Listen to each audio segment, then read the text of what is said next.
would come and they wouldn't come, knowing what may be waiting on them just between where they're at and where they're going, knowing that a wreck could snatch them out of this life, knowing that in just moments the flames of hell could be engulfing their soul and them be crying for help.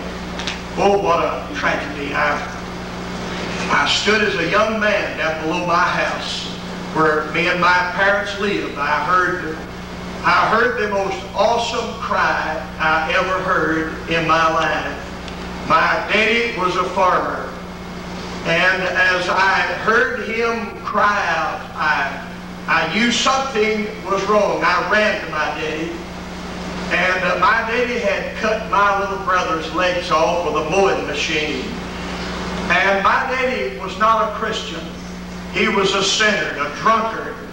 I'd seen him more times with a whiskey bottle than I ever seen him with anything else till he got saved.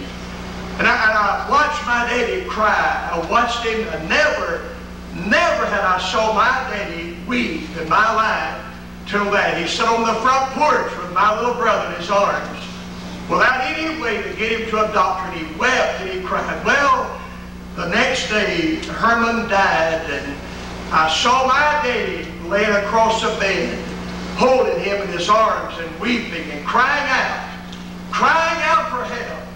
But I've never heard him call on the Lord at one time. Years had passed. Well, the next week I watched him as he went through the fields, and I'd follow him and watch him and listen at him. And I remember his moaning and crying. I remember the loneliness and the rejection that was in his heart. And I watched him die and bleed inside. And I stood by him and sat with him for an entire week in the fields, day and night, wishing that I could have helped him.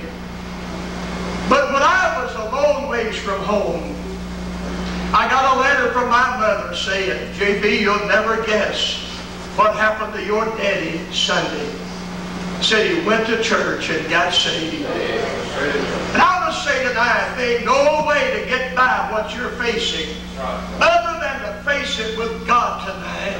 Brother Morris preached the most honest, the most biblical, the most needful sermon I've ever heard anybody preach in years. I've heard it here tonight. My heart was crushed because I knew that that's what it takes for a man to really get saved. You can face crises.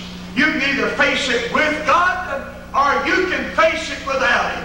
I'm glad I'm saved tonight. Oh, I'm not crying inside because of me. I'm crying because somebody in this building before in the morning may be yonder in the pits of hell and will be weeping and crying and saying, oh God, I wish I had the opportunity to go back to Boiling Springs Baptist Church